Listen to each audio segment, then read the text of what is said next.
साथियों नमस्कार, स्वागत है आपका एक और इस नई वीडियो में और आप देख रहे हैं बिग इंडिया टीवी। देश में 2024 का लोकसभा चुनाव बेहद करीब है।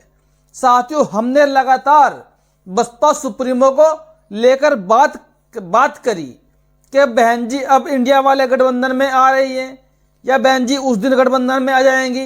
लेकिन साथियों आज हम बात नहीं करेंगे गठबंधन को लेकर, साथियों आज बात करेंगे एक नई चर्चा को लेकर। साथियों आपने देखा लगातार मीडिया में खबरें चली कि बीएसपी के पास प्रत्याशियों का अकाल पड़ गया है, यानी कि बीएसपी को 2024 के लोकसभा चुनाव के लिए प्रत्याशी नहीं मिल रहे हैं। लेकिन साथियों ये बात सरासर झूठी है, सरासर फेक है, क्योंकि साथियों जो खबरें निकल कर आ रही है लगातार बीएसपी के अंदर प्रत्याशियों की लाइन लगी हुई है टिकट लेने के लिए। बसपा चुनाव अकेले लड़े या इंडिया गठबंधन में जाए वो बाद की बात है, आज हम उससे बात नहीं करेंगे। और साथियों लगभग 10 से 12 टिकट लगभग मुस्लिमों के फाइनल हो चुके हैं। और साथियों बसपा सुप्रीमो एक नारा लेकर चलती है जो मान्यवर साहब काशी राम जी का नारा रहा है कि जिसकी जितनी संख्या भारी उसकी उतनी हिस्सेदारी।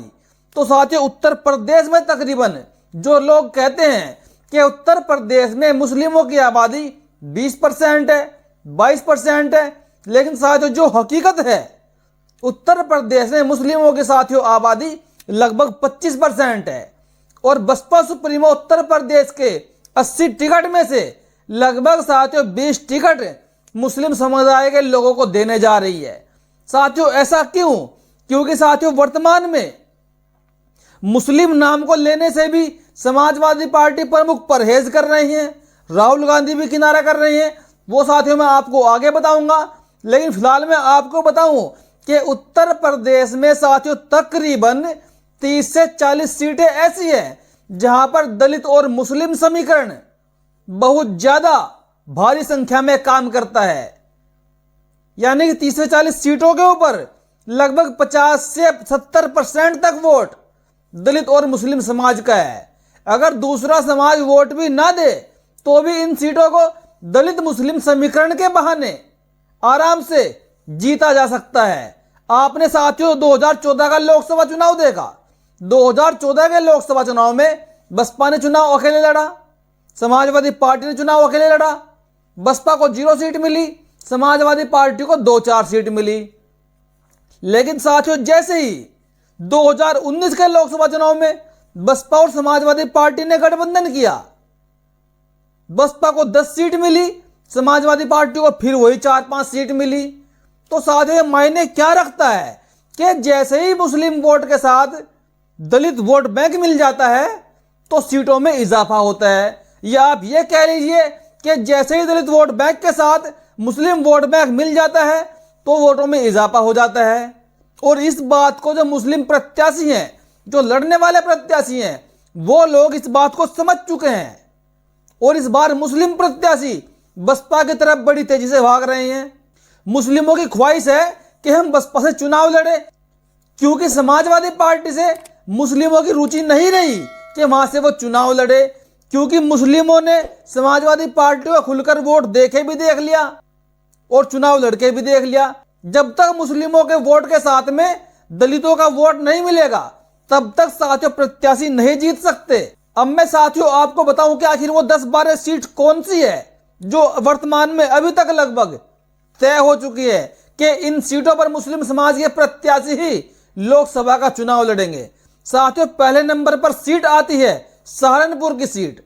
सहारनपुर की लोकसभा सीट पर बसपा ने एक मुस्लिम प्रत्याशी को टिकट दे दिया है।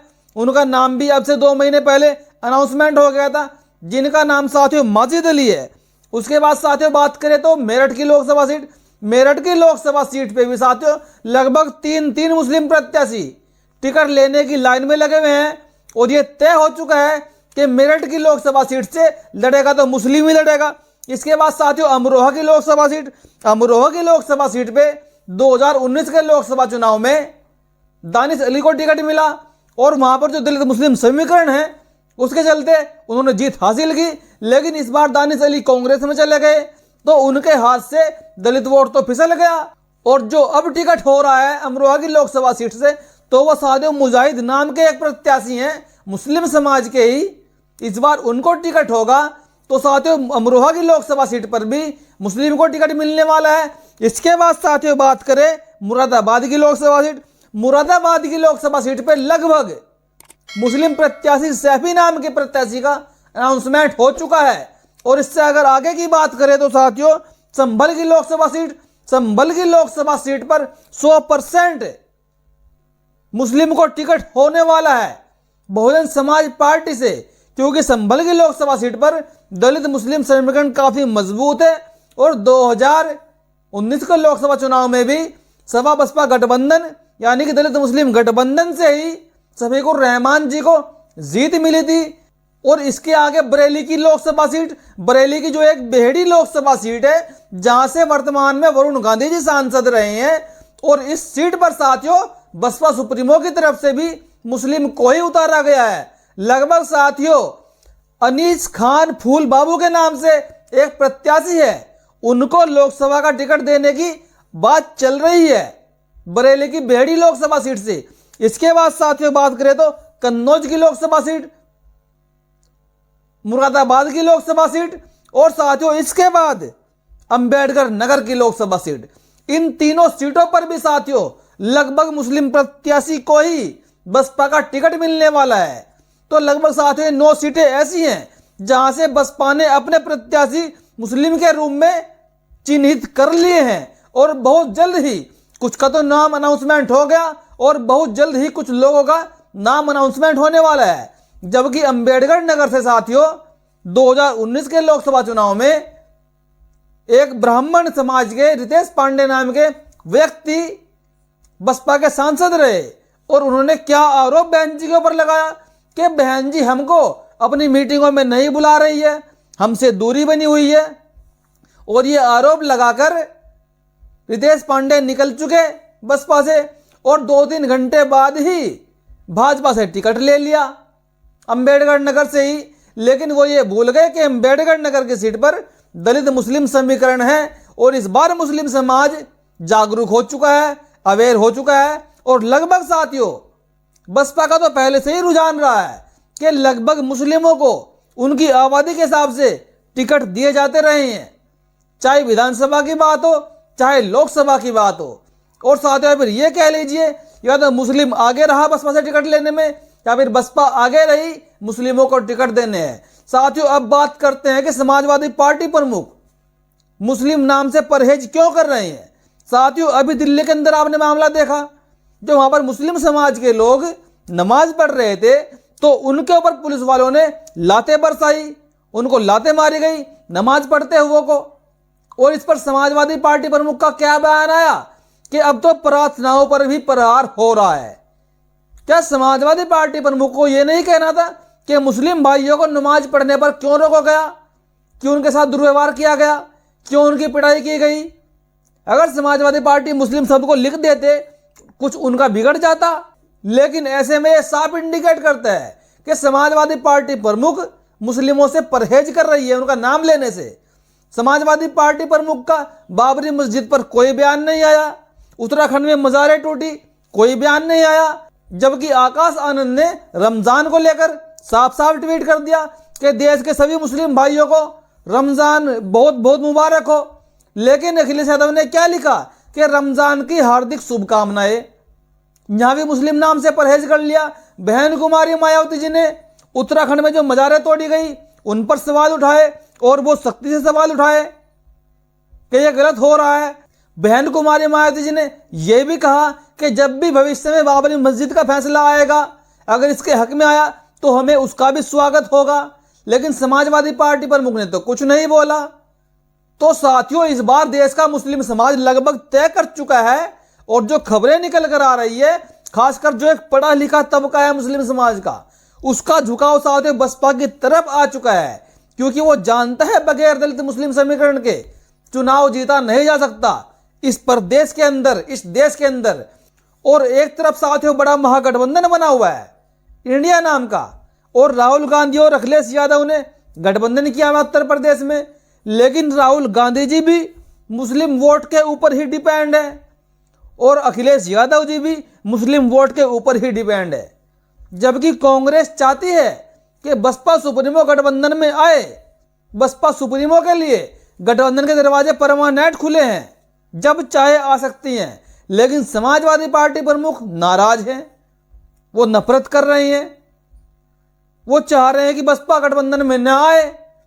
मैंने एक वीडियो में पहले भी बताया था कि समाजवादी पार्टी प्रमुख के लिए 2024 का लोकसभा चुनाव मायने नहीं रखता। चाहे भाजपा जीत जाए, चाहे कांग्रेस जीत जाए, चाहे कोई भी जीत जाए, इनके लिए मायने रख रहा है 2027 का उत्तर प्रदेश का विधानसभा चुनाव। समाजवादी पार्टी की लगातार कोशिश है कि बसपा सुप्रीमो को मजबूत होने न दे और 2027 के रूप में विपक्ष के गठबंधन के चेहरा और 2027 के चुनाव में विधानसभा के उत्तर प्रदेश के समाजवादी पार्टी चाह रही है कि हम ही प्रमुख चेहरा रहे विपक्ष का। तो साथियों, ऐसे में यहां पर निष्कर्ष यह निकलता है कि समाजवादी पार्टी प्रमुख ने भाजपा को हरी झंडी दे दी है कि 2024 में आप सरकार बनाकर चले जाइए, क्योंकि प्रदेश की सबसे बड़ी एक पार्टियों में से एक बहुजन समाज पार्टी, जिसका समाजवादी पार्टी प्रमुख ने खुलकर विरोध कर दिया कि गठबंधन में स्वीकार नहीं करेंगे। और साथियों, ऐसे में मुस्लिम समाज तो पहले से ही समाजवादी पार्टी से नाराज है। समाजवादी पार्टी को वोट देना नहीं चाह रहा था मुस्लिम समाज, और कांग्रेस के पाले में जा रहा था मुस्लिम समाज।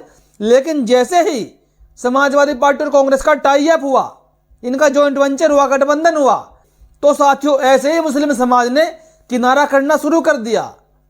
और मुस्लिम समाज समझ चुका है कि दलित और मुस्लिम समीकरण बैठेगा तभी सीटें निकल पाएंगी।